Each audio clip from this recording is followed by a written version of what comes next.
Hi Facebook, it's Rob Flux here from Property Developer Network. We're coming to you from Virgin Lounge. We have only just landed here at the airport. You'll probably hear a little bit of noise in the background with them announcing flights, etc.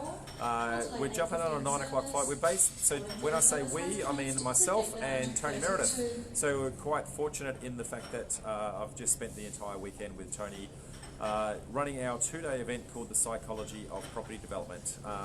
We tend to only run this a couple of times a year, and I guess this weekend we've run it in Sydney, and in a fortnight we'll be running it again in Melbourne. And it's really intended to go through some of our issues and challenges that are actually stopping us from progressing on our property development journey. So we go very much through a process where we try to help people to actually formulate what is their development strategy and what are the things that are actually holding them back, I guess from a mental point of view, as to limiting beliefs and the like in actually what is holding them back moving forward. So we've just spent the 2 days there, had 45 people in that Sydney group, fantastic crowd. I cannot speak highly enough of how engaged they were and how much fun that Tony and I actually had in delivering it. Now, Tony's not here this very second. He's actually over there. We're actually in the Virgin Lounge. He's grabbing us some dinner. We're trying to squeeze in this live in between coming back from the venue, getting in the car, and then jumping on a plane, which boards in about 30 minutes. So Tony is literally just walking up to me as we speak. So here is Tony having just delivered dinner. So there you go. Thank you, Tony. That's all right. Fantastic. So welcome. Hello, everybody. What have we got? Jason, hello. Ivan, hello. I've just given them the I guess the intro and say what we've been up to all weekend with the psychology of property development. Fantastic. The topic for today is why people can't find development sites and what some of the issues that are stopping them from actually progressing forward in that regard. And we've just spent 2 whole days dealing with some of those challenges, clearly not all of those challenges, and trying to unlock some of those issues in that. So I can see Ivan saying hello and Jason saying hello. So hi folks, how are you? Guys. How you going? This is not our normal time. So we normally are not doing this at 8:10 p.m. on a Sunday night. It's normally at 5 o'clock. So not sure how many people are going to be watching us. We got a few, yeah, absolutely. But I can assure you that the people that are watching us are dedicated to the cause. So and Alex is on. Hello, Alex. Welcome. Not only that, they're going to get enormous value Absolutely. from us after 2 full days of training. So one of the big reasons that people can't find a deal is mindset, right? Absolutely. So that links into what we've spent the last 2 days talking about. And Henry Ford famously said, if you think you can or you think you can't, you're right. Either way, you're right. So for those of you who are out there, so you can be in it as well if you want. Okay. She almost joined us. Okay. You can. Come on over. So if you think you can find a deal, you can. But if you think you can't, if you constantly tell yourself there's no deals, there's no opportunities, I can't find one, then that becomes a self-fulfilling prophecy. Absolutely. You won't be able to. Absolutely. And for me, I guess some of the things that we teach within our property development formula program is to basically cut it down to, I guess, the very essence of what it is that you're actually trying to achieve. I can see Cam's just come on board. Hello, Cameron mate. has just spent 2 whole days being an absolute champion helping us out on our weekend. He was the cameraman up the back pressing all the buttons. So thank you for that. And Henry Camarcio. Henry, how are you, mate? Welcome, mate. But we cut it down to the simplest of processes, the old keep it simple, stupid. Yep. So KISS, we want you to pick a single strategy. That's probably one of the biggest issues that actually stop people from progressing, from going forward, because what they tend to do is they tend to spend too much time looking at too many strategies and they don't become an expert in any one of them, and instead they're a jack of all trades and master of none. 100%. And that is, I guess, probably one of the biggest challenges that they find in the journey. And so when you start to focus on one strategy, you start to become very, very good at that one strategy. Instead of becoming very wide and very shallow in your knowledge, you start to become very narrow and very deep for the same amount of effort. Why do you think it is that people spread themselves far and wide? It's the old bright, shiny objectitis, Tony. Yeah. So they see somebody else that has got themselves a cracker deal, and it probably is a cracker deal, Yep. and they go, well, that must be the strategy that I should follow as well. And the reality is that every single strategy works, but it doesn't always work everywhere. And when you start to become an expert at your strategy, then you'll start to learn where to start farming for those strategies. I can see my darling daughter Amy having come on board. I'm Hello, looking after darling. you, Dad. How are you? Thank you. Getting you home safely. So thank you for looking after my lovely wife over the weekend, darling. That's greatly appreciated.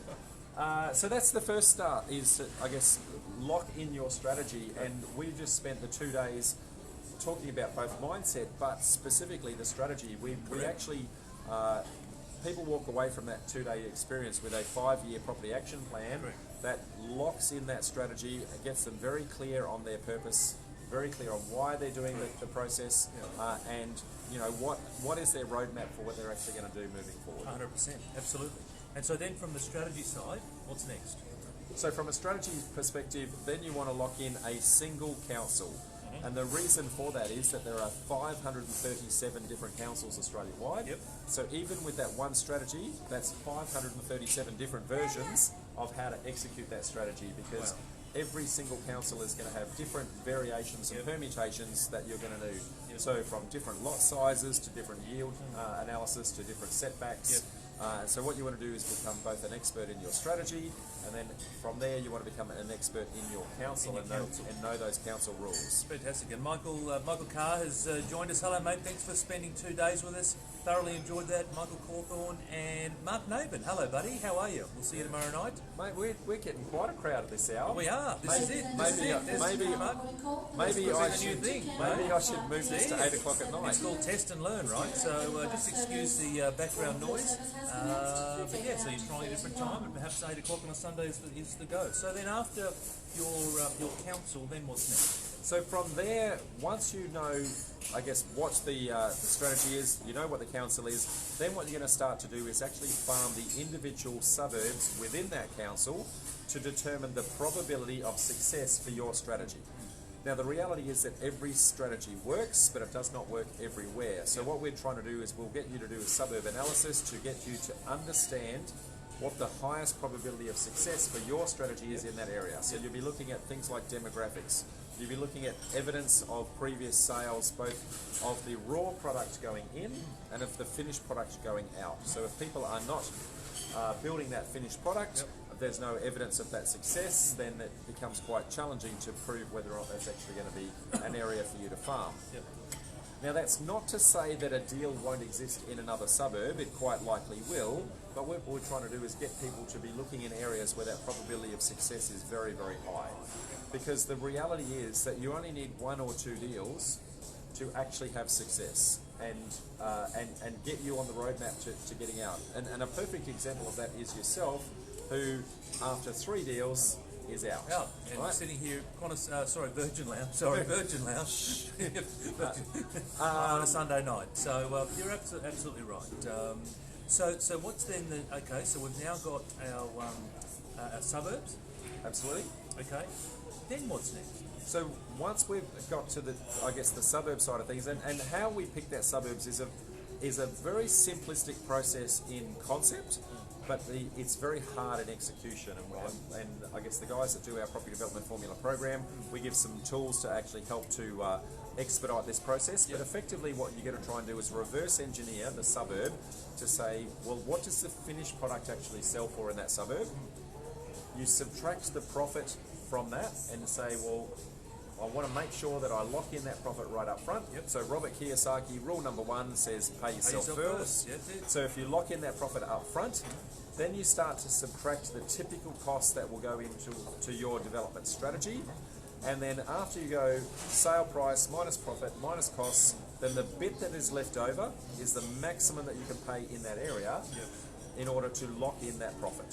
So if someone was doing a subdivision, say 1 into 2, what would be the rough cost? So if you're just going through that scenario, roughly, what would be the sort of top level cost? So let's finish just product. play it out, So minus the profits we want to So lock $1 million, right? So $1 million is let's say it's two $500,000. Two $500,000 lots. Yes, $1 million. So then you would subtract there from our profit. You might be happy with 100k profit. 100 grand. Okay, so right? back to 900. So we're at to 900. Yeah. Then we're going to subtract our typical cost. The typical cost will be somewhere between 80 and 120,000. So let's just use the 100 in the middle. 200 is too late. We're doing 100. So now we're down to 800. Yeah. So if you can't pick up that property for 800k in that particular area, Yeah. then you're not going to be able to do that and successfully purchase. And it's simple, right? It's simple in the sense of it's that simple to go through it. It's just not easy. Correct. Right? But So- it's a simple enough process. When you do it like that, when you break it down and go sale price, costs, here's what I can pay. And so we then analyse that suburb for all of the historical sales over the last couple of years to prove that that trend is not a fluke and that it's not a one-off sale or Yeah. one sale is not a trend. Okay, so anyone who N equals 1. yeah, so It's not a trend. It's not a trend. So you need to see multiple evidence of the fact that somebody else has actually done that before to actually prove that it's actually worthwhile. So play the percentages. I can see there Mark Navin's got a comment, stick to the process, 100% Mark. Edward Sanders, hello mate. Murray, hello to you. And so once you've got your suburb locked down, we encourage our guys to limit themselves to 3 suburbs. And the reason for that is when we start to get into the suburb area expert process, then the amount of effort that actually goes into that is actually quite big. So I teach a tollgating process where they will spend 10 minutes per property to determine whether or not it's actually profitable. Remember, we've already narrowed down that the suburb has a high likelihood of profitability. Yep. So now we're going to look at every single property within that suburb to say whether or not the site is actually developable. So what are the issues and constraints that are going to limit that site from being developable? And the tollgating process that we teach people is to spend 10 minutes per site to then rule that site out and say, no, it's not worth it, no, it's not worth it, or hey, that one is. And you put that in the kitty, in the kit bag, and what you'll find is when you narrow that down, in one particular suburb, you might have anywhere from 150 to say 350 properties that might initially have potential, and then when you actually go and put that 10-minute analysis in, you might narrow that down to anywhere between 50 and 120 properties. Okay, but what you're saying, just so that everyone's clear, is that in order to go through that suburb, let's say it's got 300, we need to spend 10 minutes on each, which is effectively 3,000 minutes. Absolutely. To go through every single potential property, to then come down to say the 100. That could be the ones that Absolutely. are worthwhile going through that toll gate. So 3,000 minutes, if I can do the math in my head, which I can't, so Tony's going to pull out the calculator. So 3,000 minutes, how many hours is that actually going to work out? Here we go, divided by 60. So 50 hours, right? And most people will be able to spend between 10 and 15 hours a week, so it might take you 5 weeks to analyse that entire suburb. So when you've done that, so 5 weeks is not long, but in the process, what it does is it actually gives you a hot list of properties that then are in an area that is highly likely to be successful from a profit margin perspective. You've already proven the development capability by going through that 10-minute toll gate. So now it's a matter of, well, how do I farm these opportunities? But when you say 5 weeks is not long, to you and I it's not long, but to a lot of people perhaps starting out, it could be a long time, and this might be one of the reasons they're not able to find the deal, because they're not able to stick with this process, which is at the start. They don't have patience, and they don't have persistence. Correct. And they don't have a process, and that I guess if you follow the bouncy ball, right? If you follow the process, then you can actually say, well, this is how much time it's actually going to take me to analyse that. You can come on, Jill, if you want. Hey, come on, please do. We're live to the world. We're very popular here. And so you touched on patience, right? And that's one of the reasons that people don't find a deal, is because they're impatient. You talked before about shiny objectitis and about jumping around, but it's the impatience. It's not sticking with the process long enough to see it through to fruition. Absolutely. It's the old Napoleon Hill talks about 3 feet from gold. You know, we touched on that over the last couple of days, and I've just got the psychology of property development still running around in my mind, but he talked about the 3 feet from gold, which is, imagine when the book was written, you eat, mate, by the way, imagine when the book was written 100 years ago, miners digging for gold, digging, they get 3 feet from gold, and they stop. And here's the thing, they don't realise that they're 3 feet from gold, because if you realise that you were that close to your gold, whatever it might be, then you keep pushing through. But we don't realise that, and so we start to lose faith, we start to lose belief, and at which point we then pack up and we get impatient, and perhaps we go to another suburb, and had we have just stuck it out that little bit further, then we would have found the property that we're looking for. And that is, I guess, the segue into the other half of why we do the property development, the psychology of property development, and that is because whilst we're giving you a process in what to do, the mindset that becomes a critical part in the process, and there's going to be ups and downs in that process, and what we try to do is keep picking you up every time you hit a roadblock and fall over. Absolutely. Christy's come on board. Richard Hodges, hello buddy, how are you? Okay, and so we've now gone and run these properties through the tollgate system. We've now got to 100 properties. Now what do we do? So at this point in time, it's now a matter of farming those. So there's a number of different ways that you can farm them. Okay. So you could do letterbox drops and send targeted letters out. Yep. You could door knock. You could go and talk to agents in the area, get them to door knock. You could, I guess, put your alerts on realestate.com or domain and have those alerts come through. Or when the alert comes through, is it on my hot list, yes or no? And so your site analysis goes that quick for the first round, okay? And what we're trying to do is very much a less is more type process, where just-in-time effort before you actually go and spend more effort in the next phase. So initially, is it on my hot list? The answer is yes. Now I put more effort in. If the answer is no, that's because we'd already gone through the analysis on that 10-minute check earlier on. Yeah, okay. And during that part, that whole farming part, that is just simply do the work. Absolutely. Right? Do the work as in speak to more agents, as in put more letters out. Have you done a session on letterbox drop? You haven't done that? No, or? I haven't. No. But the practical reality is that typical average turnover time of a property is somewhere between 7 and 10 years. So if you've got 100 properties in your hot list, then this year, about 10% of them are going to come on market. So when you send out 100 letters to all of those 100 sites, then you're really trying to tap into the potential of those 10 properties that want to go on the market but haven't yet hit the market. And maybe you might tempt some of those that are thinking about 2 years in advance and bring some of those opportunities forward. So when you get not many responses back, at most you're going to expect a 10% return, at most, if absolutely everybody responded. What would be the average, but? On average, it's going to be somewhere between 1 and 2% return, because 10% of those people that are in the market, well, you get 10% off the 10%, if that makes sense. So one or two letters. So you're going to send 100 letters out, potentially going to get 2 responses, right? And so here's the thing. At that point, a lot of people will say, this doesn't work. And that's because they're not actually looking at the math that sits behind this to say, well, that's the likely result in what I'm actually doing. And so their expectations are super high, but the practical reality is that that's how the game is. And so all we're trying to do is then tempt that to say, maybe if I can push that to 3 or 4% and get a couple of people from next year to bring it forward and get those as off-market opportunities. Yeah. And the point there is then you want to send another letter. So you may want to send that in 2 to 3 months afterwards, right? So it's like, don't just do it once and say, well, hey, this doesn't work. It's like, that's okay. Do it again. Do it again. Do it again. No different to dealing with agents. Don't just call an agent up once and be despondent because you're not getting any deals. And do it again. Build a relationship. And because properties turn over every 7 to 10 years, the second letter you're hoping to pull forward the next year, and the third letter you're trying to pull forward the year after that. So, but I'm not saying wait an entire year to do another round of letters.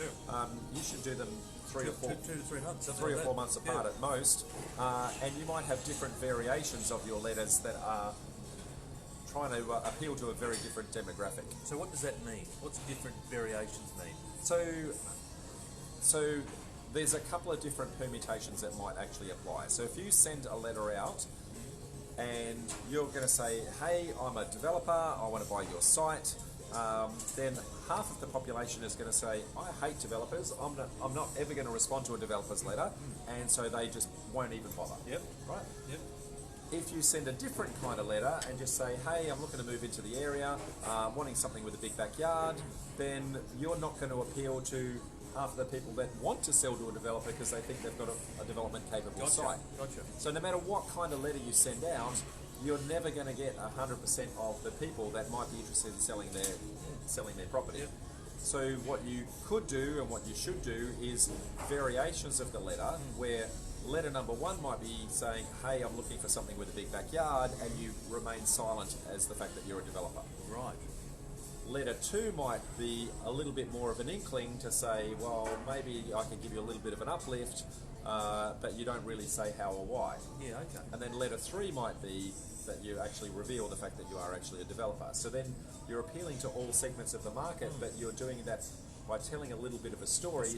So that if anyone actually reads any one letter in isolation, it makes sense.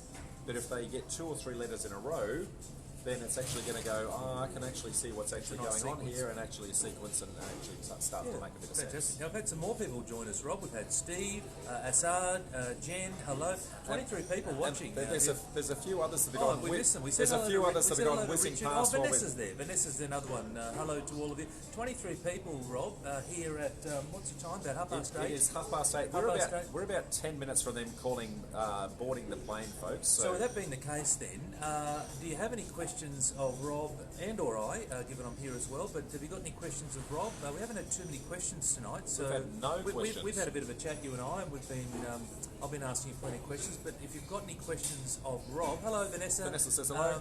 If you've got any questions of Rob, then now's a great time. We've literally got 10 minutes and then we'll be flying back home to Brisbane. Rob, whilst we're waiting for some more questions to come through... And excuse me while I'm eating, folks, this is our 10 minutes to inhale dinner. I have been the whole time. So, from in the program, we talk about the funnel. How many deals or potential deals should someone be putting into the top of the funnel to have something pop out down the bottom? So if you are an experienced developer who's done a number of projects along the way, and you've very good at your site analysis, then I'm going to say 100 that goes into your funnel will typically pop out 1 as an actual deal.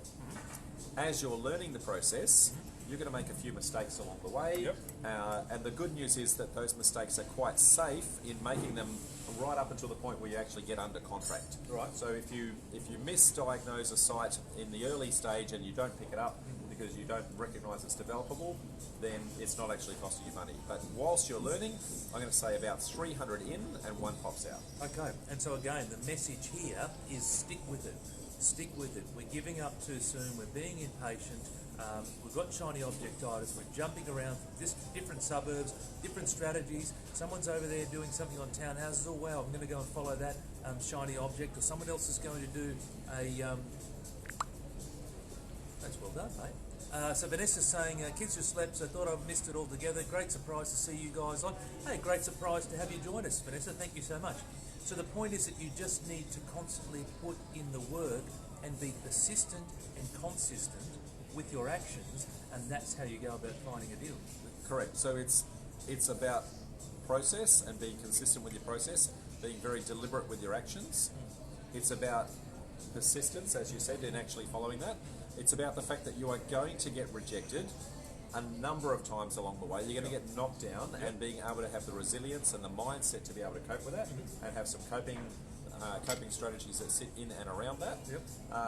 And I guess a whole bunch of limiting beliefs that actually stop us from actually taking those actions and being able to unblock those limiting beliefs and allow us to actually progress forward.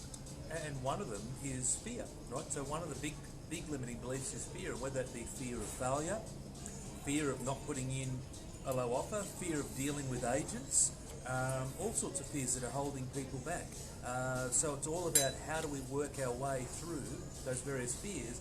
And the way in which, there's a number of ways that you can do it, but it's all about asking yourself, does this next thing that I have to do take me closer to or further away from my goal? So if you have a goal to create a passive income or chunk money through property development or leave your job, then you need to find a property. And in order to find a property, you need to lean into your fear of dealing with agents, putting in low offers, because that's just part of the process. And the thing with fear, and we touched on it a lot yesterday, is there's two types of fears. So there's danger and there's irrational fear. So danger being that you are in genuine danger. You want fear to kick in.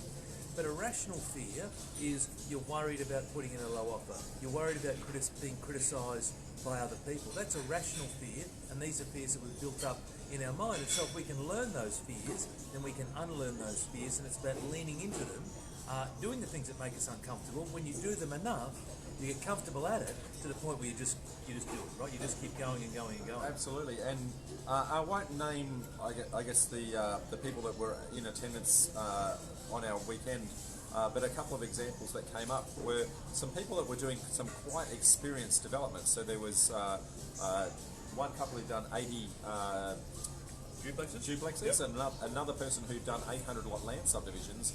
And the challenges that they had were still the same problems that we have trying to go into our very first deal. Yes. And that is limiting beliefs that are actually stopping us from taking action. That's it, because we're all inside our own head, and our mind has one job. Our mind's job is to help us survive, to keep us safe. There's more questions coming through, mate. Oh, I can't see them coming through. I don't want to hit your... What are you doing? What do we do there? Oh, there well, we go. Here we go. Well, questions galore. My Okay, goodness. well, sorry, it's been whizzing past. Okay, we've done that one. 300 wow versus So okay. Jason says, what would be the one strategy most students would use to find a site? So Jason, I'm going to say that there is no one strategy. Every strategy actually works. We actually take you through a process, through a framework that I've actually built that allows you to look at your own personal circumstances and say, what is my financial situation right now? What is the timeline that I need to wait until I can actually, before I have to get paid because I can't afford that negative cash flow? What is my risk position that I'm actually willing to take on? And a whole bunch of other factors that go into that framework that then pop out. Here's a couple of strategies that will potentially fit your scenario. Yeah, but I think also too, Jason, is that you want to line up, for example, dealing with real estate agents versus doing stuff direct to the vendor. So direct to the vendor is it can be a slower process at times. As Rob said earlier, it's a smaller number that you're dealing with. The positive of that is that you can hopefully get direct to the person who's going to sell. The other thing with the agent side is that typically if someone's using an agent to sell, they want to sell, so it's a whole lot quicker. Or the agent will know things that you don't know because they've been farming there as well. So there's positives and negatives with both sides. Obviously, with an agent involved, they get paid by the vendor, so they're going to try and maximise the price for the vendor, etc. So you just need to work out. There's multiple ways that you can do this. There's positive and negatives on both sides. Michael's saying, Rob. So, Oh, yeah. sorry, you want to So it says, Rob, what have you had the most success with, door knocking or letters? I'm going to say, Michael, that you actually need to have a blended approach. There is success in all of those strategies, but success comes at different timelines. So as you're sending letters and as you're doing the door knocking, that is instant gratification. So you're doing those results and you're getting an instant result, which means that if you stop doing those actions, then you'll stop getting that instant result. So that means you have to keep on working. I'm just going to go and check out flight, mate. You keep going. You're doing a Absolutely. great job. I'm just going to check out flight. If, however, you blend that with having relationships with agents and things like that, then that is something that has a long tail. So you build that relationship up, and over time, then they start to bring you deals regularly and consistently without you doing as much work. So in the early days, you definitely want to do that instant gratification stuff because you want to get the momentum. But from a long-term perspective, you want to build those relationships so other people are doing the work for you. So hopefully that gives you a little bit of an insight, mate. The answer is both. Both are equally successful. So you can see that Dean has also jumped online. Looking for a couple more questions, guys. I'm just looking at our board. The flight is not yet boarding, but it is open. So we've probably got about 5 minutes here. So if anyone actually has a question, then now is the time to come through. And I just want to say that I've got you a beer, and it's called Session, right? So I thought. So it is quite literally the Sunday session. So it is backwards on your Facebook feed. But thank you, Tony. That's Cheers, okay. mate. Cheers to you, mate. Good weekend. I'll have my sparkling water. Rob has his beer. So we got about 5 minutes, folks. Give us your questions now whilst we got time before we have to run or not get on the plane at all, because this is the last flight of the night. So whilst I'm chewing, say something important, Tony. Oh, so plenty of stuff important. So, so look, if you're, what I will say actually, I'll put a plug in, Rob. Haven't put a plug in. Oh, why not? Yeah, why not? If you're from Melbourne and you want to be involved in the psychology of property development, both Rob and I have talked about it at different times during tonight's session, that if you're interested in coming along, then we're down there on the 7th and the 8th of September, so 2 weeks from now. We're going to put the link, or Rob will put the link, or Shelley, someone, will put the link into the show notes, and so you'll be able to register. At this stage, we've got, I think, 25, 28 people. Yeah. We'd love to see if we can get sort of 35, 40 down there, so if you're interested, come along. I'm going to put the challenge out to Melbourne. We had 45 people in the room in Sydney. We're going to get 50. Melbourne can beat Sydney, hands down. So Come on, Melbourne, step it up. Hey, you can beat Sydney. Right? absolutely. So challenge is on, Melbourne. So Fantastic. we're actually regularly down in Melbourne every single month down there on the first Saturday of every month. We've only been going there for about 4 months, so it's a relatively new community, but it's a very vibrant community and very actively engaged. And you can see that very much there has been nothing like that in people. Michael's saying Melbourne people get there, so Thank you, I'm going to Michael. like that right now, Michael. So Absolutely. thank you, mate. Thank you, Michael. Actually, there you go. Yeah, there we go. Hopefully that like has come through. And so let me share Michael's story, and hopefully he doesn't mind, but I talk about commitment. So Michael, I met Michael last month, and then he was messaging me yesterday morning actually. So Rob had just started, and Michael said, mate, is it too late? Can I get a ticket? And I said, it's not too late, come along. And so he dropped everything to be in with us for 2 full days and got an amazing amount of value from it. And clearly he's out there saying Melbourne people get there. So thank you, mate. We certainly appreciate you coming along for the 2 days, appreciate the commitment and also the shout out as well. So yes, if you're in Melbourne, we'd love to see you down there. Psychology of property development. It's look, we're going to go through some property development stuff. So Rob will talk about various strategies for you. The overarching goal is that you walk away with a 5-year roadmap. The next 5 years, what's the direction that you've got for yourself? But we'll also talk about things like values. We'll talk about things like limiting beliefs, what personal priority is, how you overcome fears, setting of goals, right? We go through a whole range of things. It's a really comprehensive weekend. There's a surprise that we do on the night. And locking in your strategy. Lock in the strategy, yeah, absolutely, and that's going to help you find a deal, which is the title of this particular live. 2 big days, so it's from 8 till 8 on the Saturday, and then 8 till 5 on the Sunday. And the idea is that on the Saturday we get through all the heavy stuff, and then on the Sunday we rebuild you and then send you away to go and achieve whatever it is that you want. Absolutely, and whilst it's some of the content is quite heavy and deep and inwardly thinking, but we also have some very light moments to lift it up. So you're going to go on a roller coaster over that weekend, and I can assure you, but you'll come out safely on the other side. Absolutely. Now we've got some more comments coming through. Did you want to come on the live and say hello to No. Australia?